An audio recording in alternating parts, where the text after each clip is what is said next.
Caçadores noturnos. Especialistas em emboscadas, projetados para o extremo.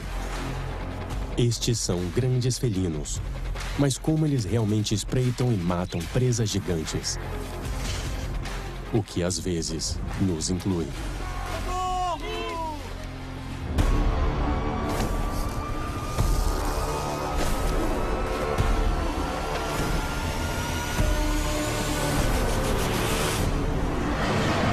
Homem versus animal, felino mortal. Na Tanzânia, África, leões dominam a savana. São 9 da noite e um grupo de leões está caçando presas. Centenas de quilos de músculos e ossos deslizam silenciosamente pela mata. E esta noite, a procura por comida os leva aos limites de uma vila chamada Mkuranga.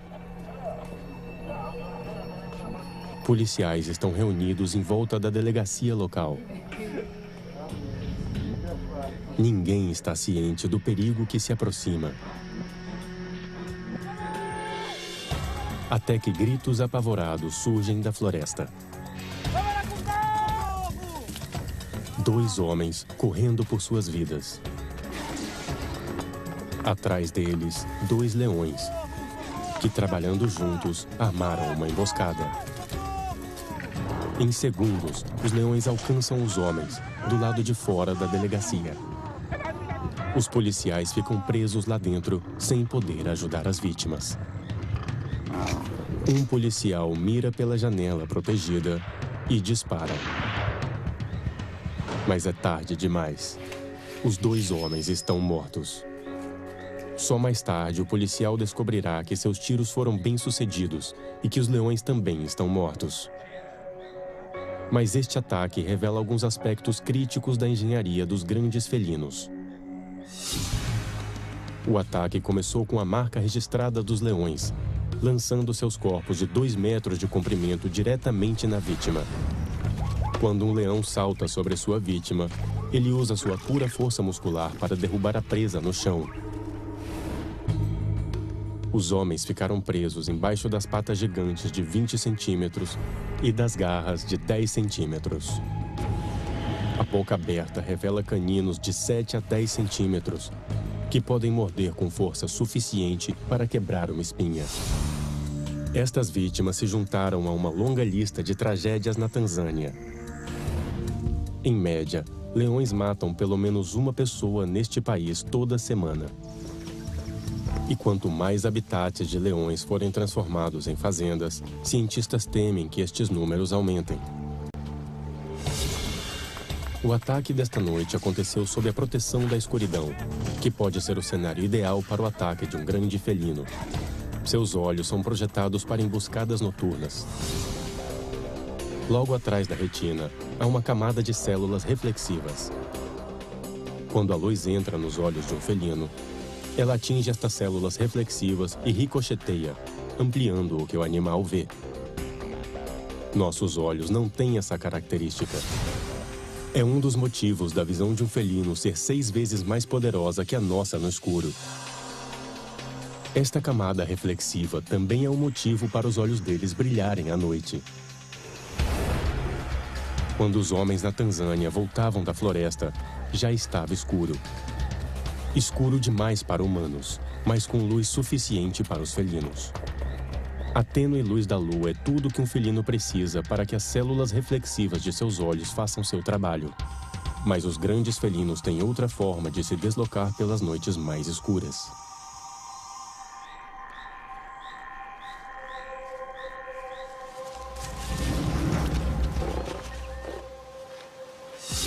Todos esses animais possuem mais de uma dúzia de bigodes, que são como um sexto sentido.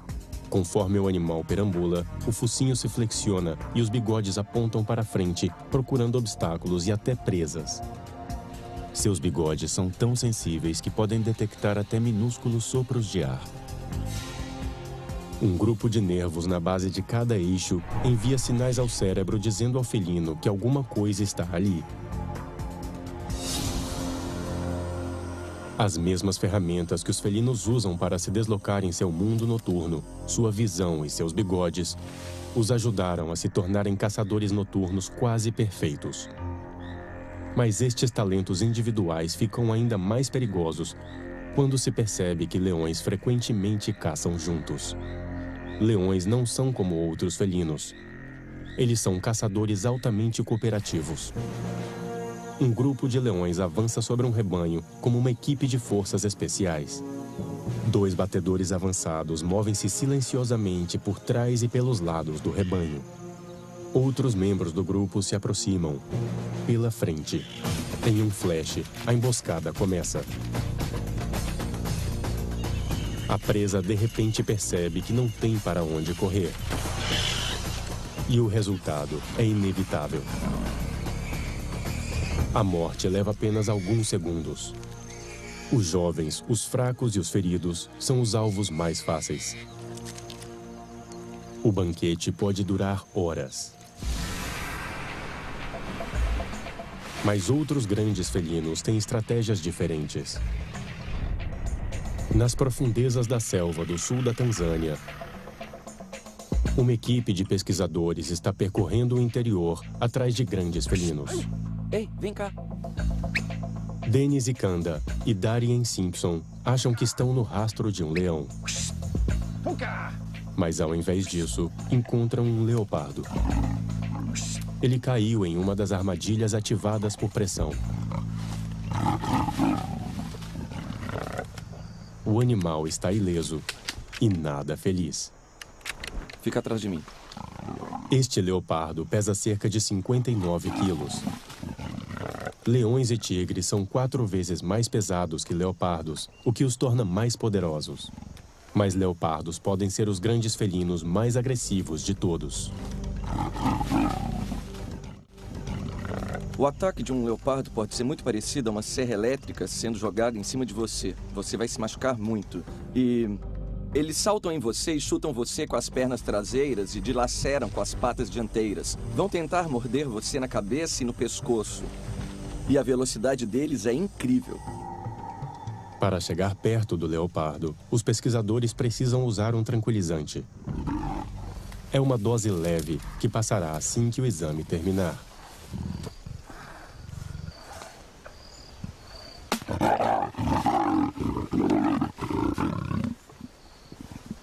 O efeito está começando.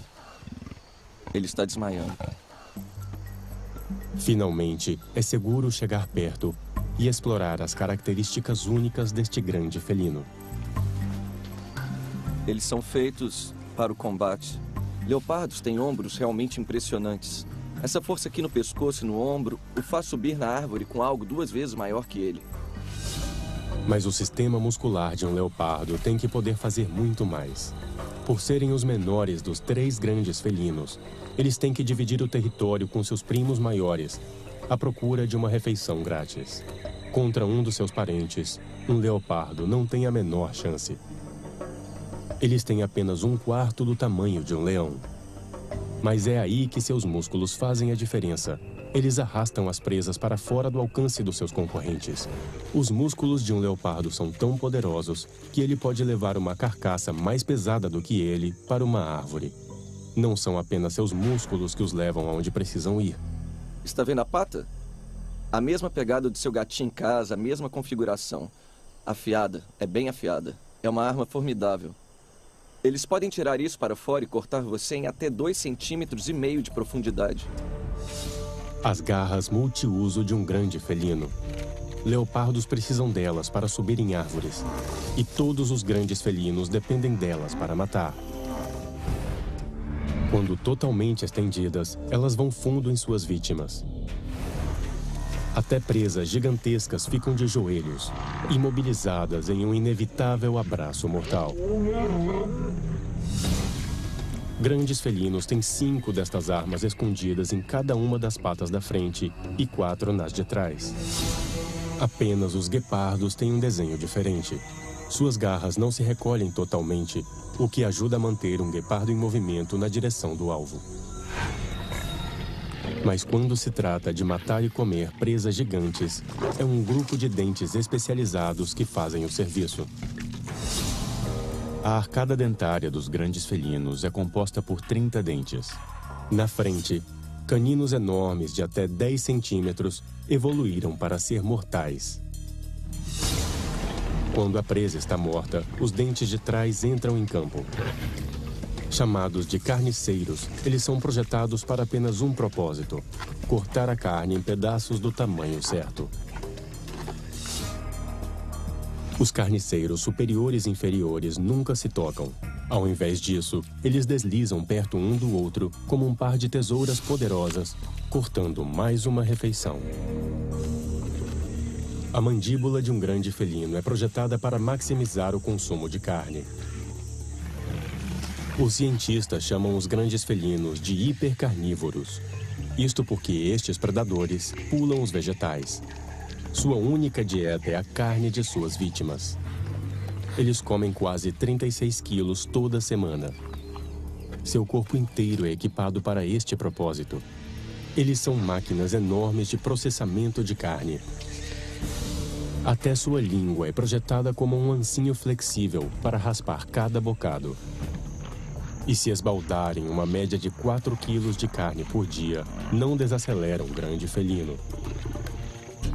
Seu estômago é, na verdade, muito mais ácido do que o nosso. E como a carne leva menos tempo para ser digerida do que as plantas, os intestinos de um grande felino são 50% menores do que os de um herbívoro do mesmo tamanho. Assim, os grandes felinos se recuperam rapidamente de um banquete e estão prontos para caçar de novo. Os Sundarbans, um vasto pântano na fronteira da Índia com Bangladesh. 9.000 quilômetros quadrados de mangues quase impenetráveis, lama e água salgada. Um habitat improvável para homens e feras. Mas estima-se que 200 tigres de Bengala perambulem por este pântano gigante. Eles pesam até 270 quilos e perseguem todas as presas que puderem encontrar. Mas estes felinos gigantes não são iguais aos outros. Eles usam seus corpos poderosos para um modo surpreendente de emboscada.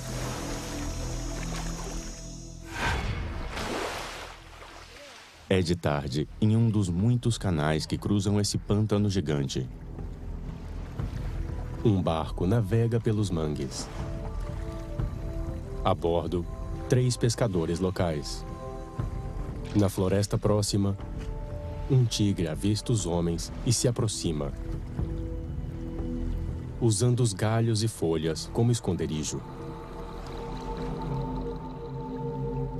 Ele vê os homens, mas os homens nem sabem que ele está ali. Os tigres possuem uma camuflagem altamente avançada, refinada por milhões de anos de evolução. Os especialistas dividem a camuflagem dos grandes felinos em 2 fenômenos. O primeiro é uma técnica de disfarce aperfeiçoada pelos tigres, chamada de interrupção de padrão. As listras verticais de um tigre trabalham para atrapalhar a leitura do corpo do felino. As listras são desenhadas para desaparecer nas silhuetas de várias árvores, permitindo que o grande felino fique escondido nas sombras.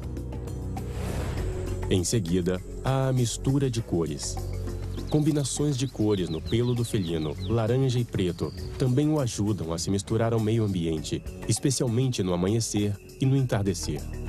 O pacote completo de interrupção e mistura de cores pode tornar os tigres de Sundarbans quase invisíveis. Esta combinação de interrupção de padrão e mistura de cores faz de uma floresta frondosa uma área segura para o tigre. À beira da água, um felino faminto silenciosamente segue os homens. Então, sem aviso, ele decide deixar a segurança da folhagem e faz algo que normalmente não associamos aos felinos. Ele mergulha na água, nadando diretamente até o barco. Para patrulhar e caçar nestes pântanos, estes tigres de Bengala se adaptaram, tornando-se mestres em natação.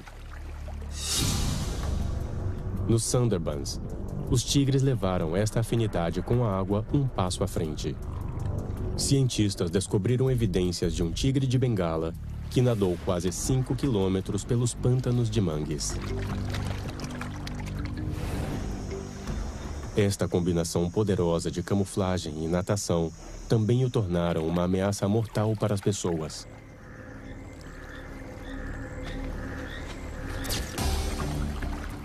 E este tigre faminto segue rumo aos alvos humanos. Quando o grande felino chega à distância de ataque, outra maravilha da engenharia entra em ação. Estes pescadores estão em uma canoa, vários centímetros acima da água. Mas este tigre é equipado para se lançar para cima, fora da água, puxando um dos pescadores para fora do barco. Os homens tentam resgatar o amigo.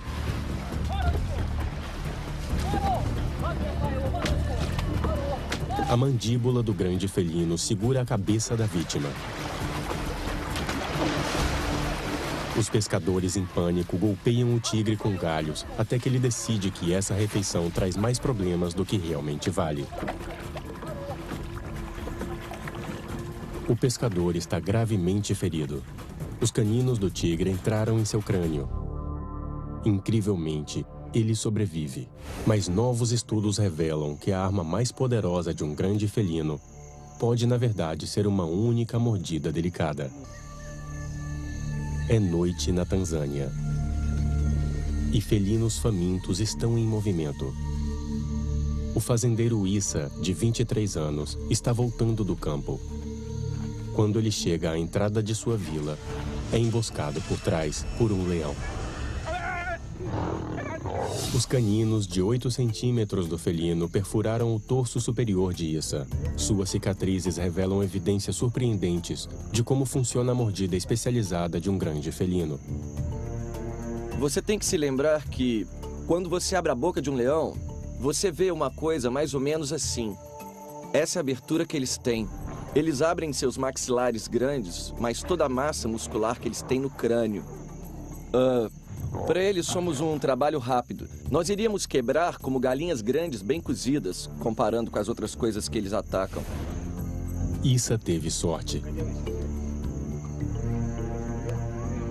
As mandíbulas de um grande felino o separam de outros grandes carnívoros. Frank Mendel, um anatomista da Universidade de Buffalo, estuda as mordidas mortais de grandes felinos. A tendência é achar que esses animais, por serem grandes e parecerem ferozes, sempre usam muita força em tudo. O fato é que estes felinos pegam seus filhotes, que pesam cerca de 1 quilo, e os carregam por aí, obviamente sem machucá-los. Estes felinos podem controlar a força e usá-la como quiserem.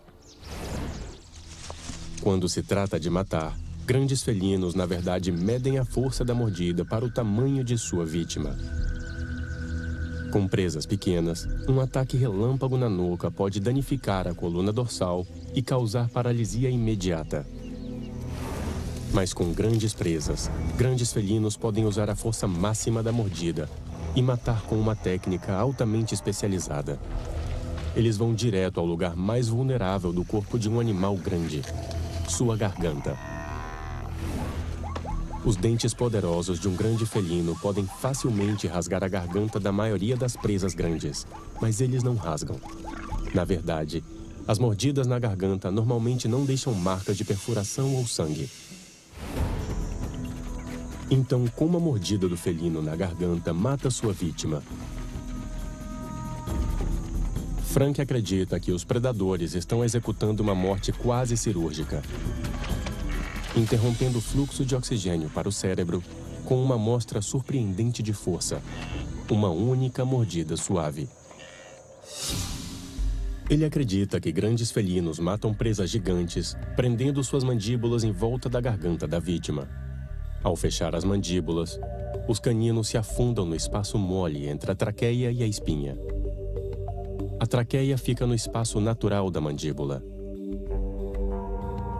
O felino instintivamente se prende à vítima, até comprimir as artérias carótidas e cortar o fluxo de sangue até o cérebro.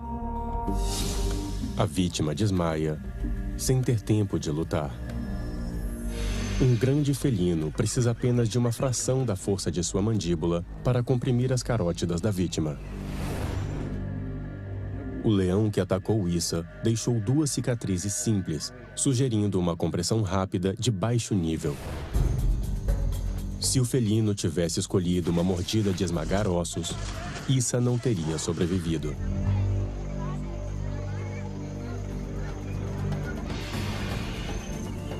A habilidade dos felinos de adaptar suas mordidas mortais às suas vítimas confirma seu status de predador projetado à perfeição.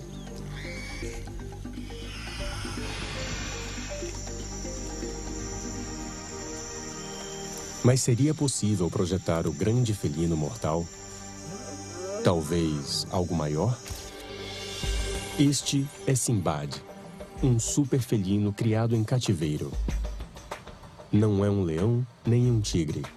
É um ligre. Com 408 quilos, Sinbad tem quase 100 vezes o tamanho de um felino doméstico e 2 vezes o peso de um leão ou um tigre. O Dr. Bhagavan Ental cria Sinbad desde seu nascimento. Esse tigre de Bengala pesa cerca de 220 quilos, um macho em idade adulta. Ele tem uma cabeça grande, grande estrutura óssea, mas é um anão quando você vê esse rapaz ligre. Bom menino. Este ligre é o produto de cruzamento de espécies. Eles nunca caminharam pelas planícies da África ou florestas da Ásia. Os cientistas suspeitam que o ligre seria grande e pesado demais para lutar as batalhas de um grande felino selvagem. Mas o leão, o tigre e o leopardo têm se mostrado verdadeiros mestres da sobrevivência. O corpo inteiro deles é projetado para o poder predatório. É uma combinação de tamanho, peso, inteligência e astúcia que faz deles os felinos mortais. Na Austrália, a caçada a um invasor assassino começou. Muitos animais nativos morrem em seu rastro. Até os crocodilos o temem. Mas por que ele está aqui? E por que ele é tão mortífero? Os moradores estão reagindo, mas será que os australianos podem deter o ataque do sapo assassino?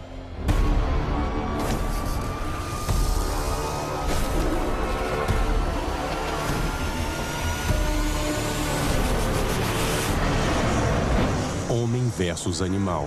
Sapo assassino. Por milhões de anos, esta ilha-continente criou uma coleção temível de criaturas mortíferas.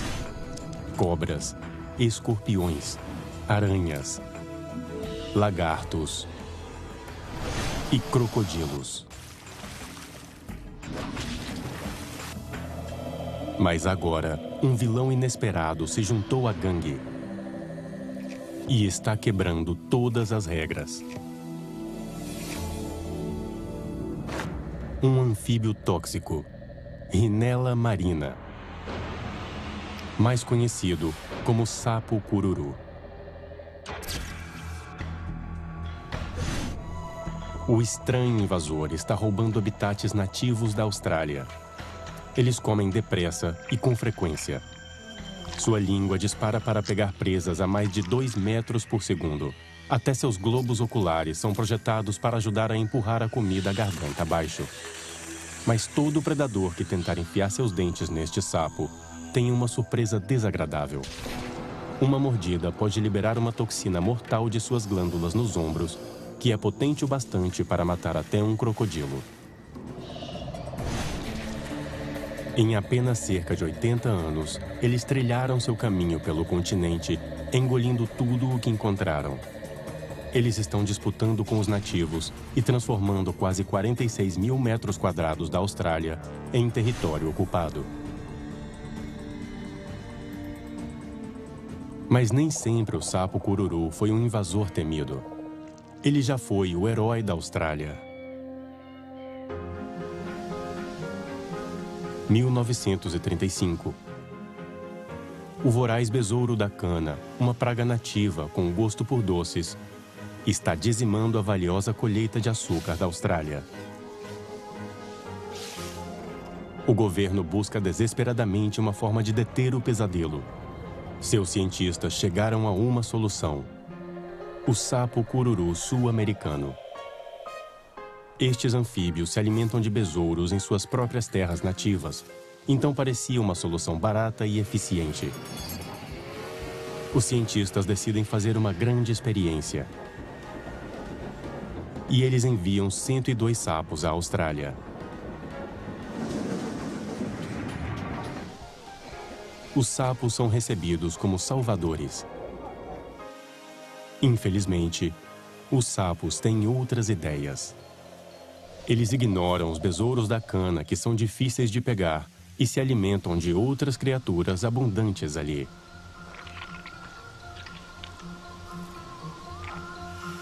O experimento deu totalmente errado.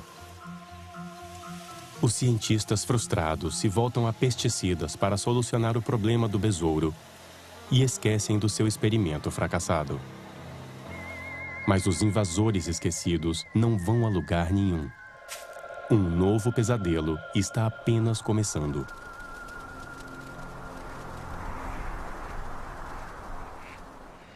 É hora de se reproduzir. A corte começa com os machos dando uma serenata à luz do luar, que atrai as damas.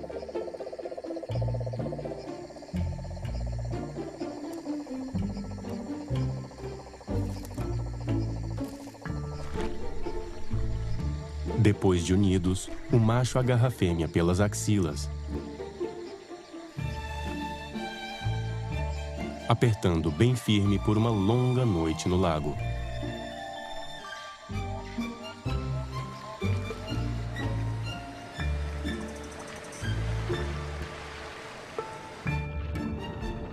Finalmente, a fêmea põe seus ovos na água, enquanto o macho os fertiliza.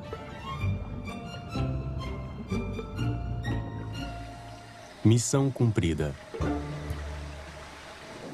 Na Austrália, a população de sapos cururu explodiu. Em poucos anos, os 102 sapos originais tinham se multiplicado em milhões.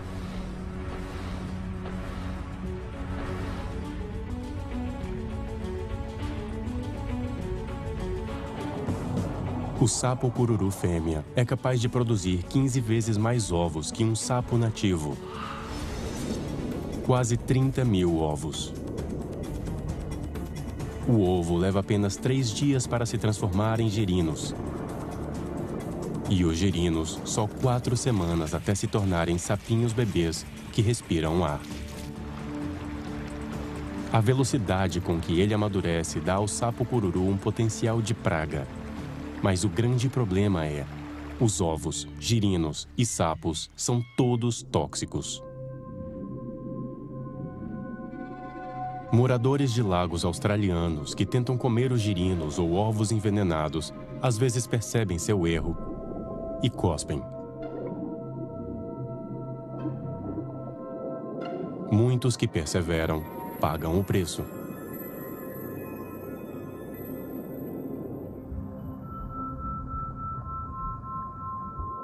Mas um dos melhores controles para a quantidade deste anfíbio estrangeiro parecem ser seus próprios parentes. O sapo cururu é um canibal voraz. Imunes ao seu próprio veneno, sapos maiores comem os menores. Milhões desovam todos os anos em riachos e córregos. Poucos sobrevivem até a vida adulta, mas é o bastante para fazer a população aumentar em média 20% por ano. E conforme os sapos crescem, suas glândulas tóxicas crescem com eles.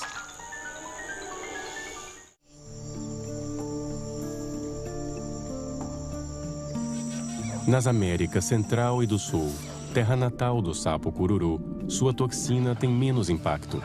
Depois de milhões de anos de coevolução, jacarés, cobras e outros predadores desenvolveram um nível de imunidade que lhes permite comer este sapo.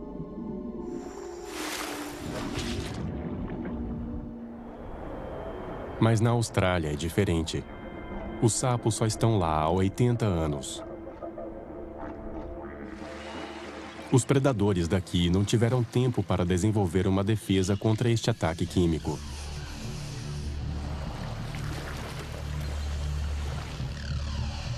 E com o passar dos anos, os sapos invadem mais território, deixando mais espécies nativas perto da extinção.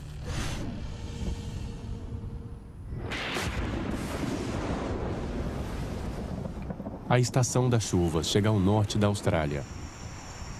E conforme a água penetra a terra, algo se agita. Rejuvenescidos pela umidade, os sapos começam a se mover.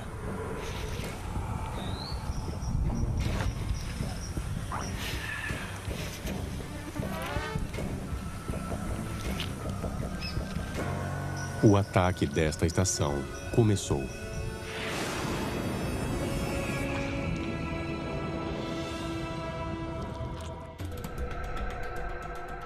A cerca de 65 quilômetros a leste da cidade de Darwin, a reserva ambiental Fog Dam contém uma das maiores concentrações de predadores nativos de toda a Austrália.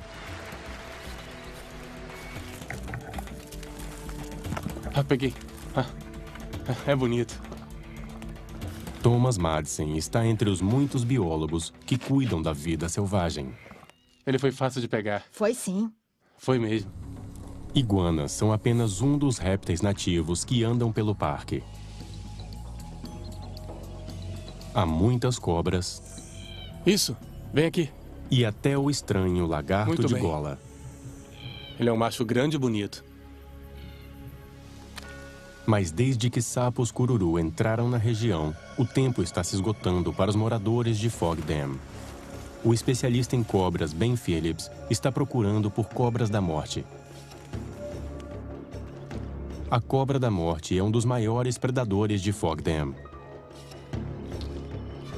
Ela come sapos nativos no café da manhã, almoço e jantar. Mas Ben faz uma descoberta macabra. Essa não parece tão bem. Ela tá mortinha da Silva. A cobra não tem nenhuma marca, mas é o que tem dentro que preocupa Ben. Tem alguma coisa no estômago dela. Tem algo aí. Vou dar uma olhada. Isso é um sapo cururu. Na boca da cobra está um sapinho minúsculo, carregado de toxinas mortais. A carnificina começou. Cobras da morte e outros predadores estão cometendo o erro fatal de atacar sapos que passam.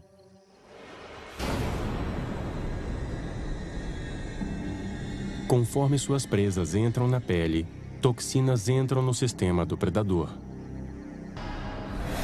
Infiltrando-se pelo corpo da vítima, elas provocam receptores químicos no coração, interrompendo seu ritmo e fazendo com que ele se contraia violentamente. Isso pode matar um predador em minutos. A cobra não tem chance. Vai ser um massacre. Eu presumo que 95% das cobras que estou rastreando vão acabar sendo mortas por sapos. E vai ser em muito pouco tempo.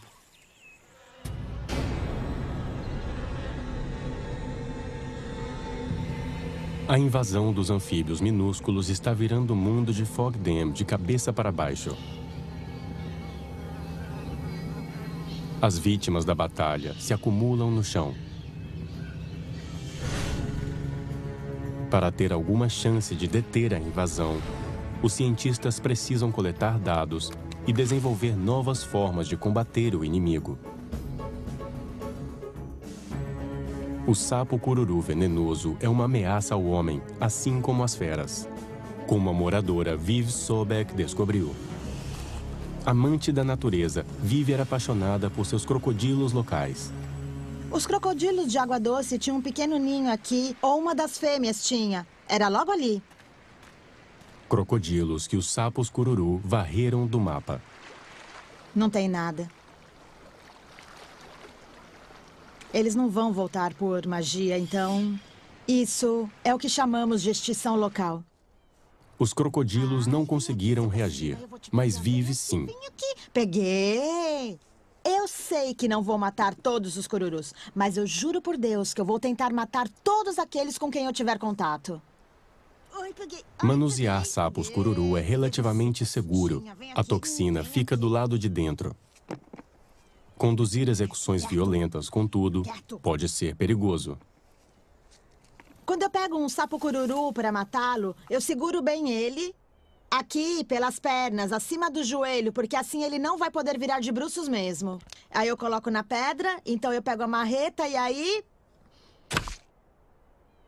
totalmente morto, com um golpe bem rápido. Mas a técnica de Vivi não era infalível. E um dia, um sapo teve sua vingança. Quando eu levantei a marreta, eu vi que ele tinha se virado e estava de barriga para baixo. As glândulas venenosas em suas costas estavam expostas. E eu pensei, droga, temos um problema aqui. Ai, droga! O veneno espirrou direto nos olhos de Vivi Sobek. Apesar de seus esforços para se lavar, a toxina estava se infiltrando em seu sistema. Era uma espécie de névoa subindo e cobrindo a minha visão, como se estivesse se fechando com uma rede.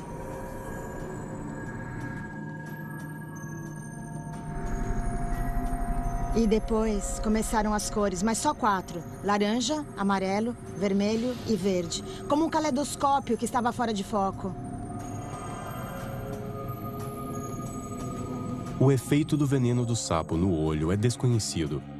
Mas muito provavelmente as toxinas estavam interrompendo a operação do delicado nervo óptico. O meu medo era que ele continuasse a se deteriorar até eu ficar totalmente cega. E que droga iria acontecer depois disso?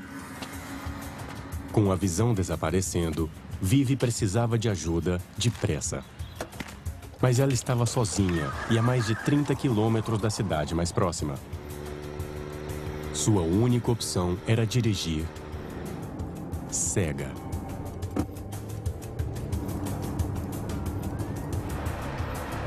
Eu não conseguia ler a placa.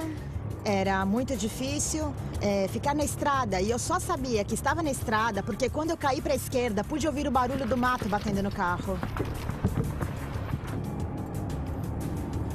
Eu descobri que se eu fizesse isso, eu conseguia ver pedaços pequenos, como um mini telescópio. Eu sabia que era perigoso, mas eu não tinha escolha. Eu sabia que tinha que chegar à clínica.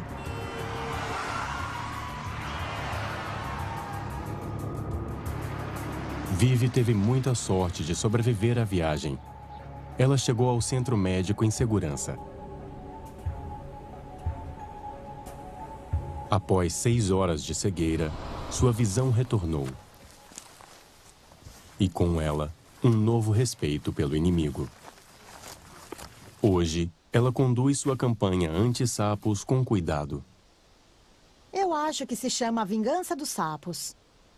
Quando se está em guerra com algo como o sapo cururu, existem atiradores e minas, e acho que eu fui atingida porque ele me acertou bem nos olhos, como um bom atirador faria.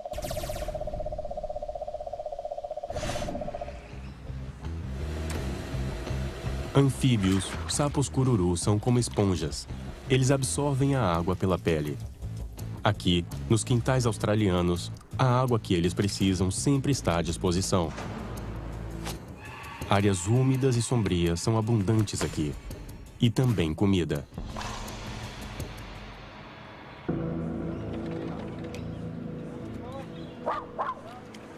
O Rinella marino está desfrutando do seu estilo de vida suburbano e não gosta de ser incomodado.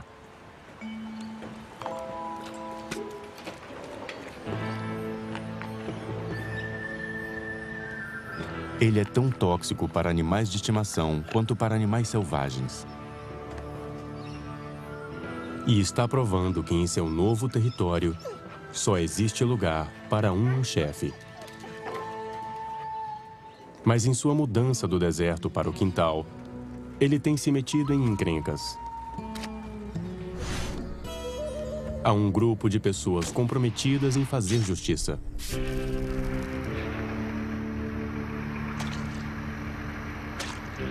E alguns não estão mesmo de brincadeira. Essa aqui é uma Winchester ou 22. Essa aqui é ideal para atirar em sapos cururu de mais ou menos 30 metros. É um rifle de ar, apenas um tiro mesmo e não vai muito longe. Isso aqui é munição para sapos e tem sido vendida para usar no combate à chegada de sapos cururu. Muito eficaz numa distância de mais ou menos 30 metros.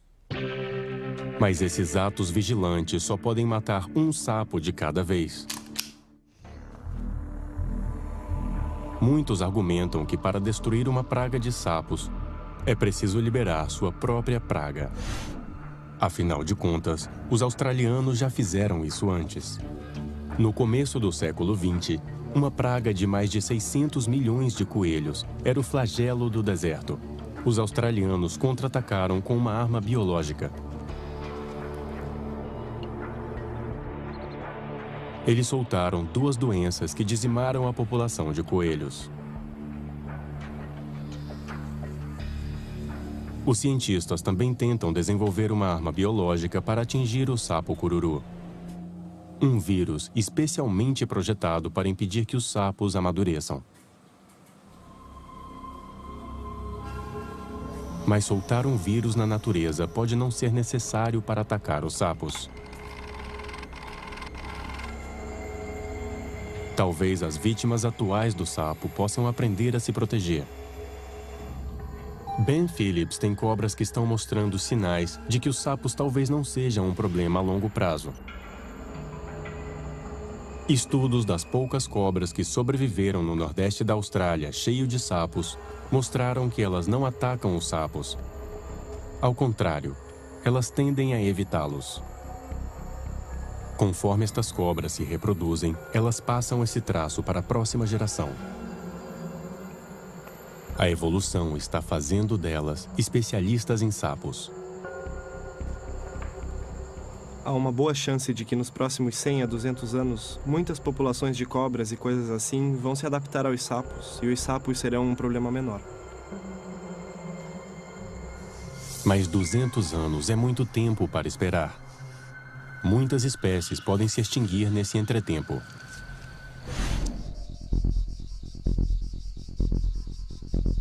E o invasor estrangeiro dificilmente vai parar até conquistar cada canto habitável da Austrália.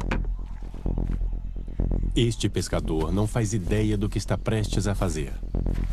Mestres da furtividade quando precisam, sapos cururu aproveitam qualquer chance de se mudar. Ao pegar uma carona, os sapos podem realmente viajar. Por que andar 1 quilômetro por dia quando você pode pegar uma carona e andar 50? Ou tão longe quanto seu motorista puder te levar. Estes sapos viajantes vão causar estragos em seus novos lares. Os sapos escondidos são como bombas relógio. Quando começarem a se reproduzir, seus números vão explodir. Em um momento de paixão, só esses 2 podem produzir 30 mil ovos, as sementes de uma nova colônia.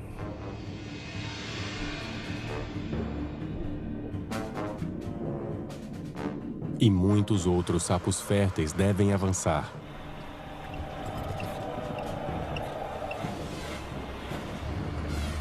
Sapos chegando de todas as partes podem sobrecarregar até seu exército de defensores. Então, a marcha imparável do sapo vai continuar pelo resto habitável da Austrália.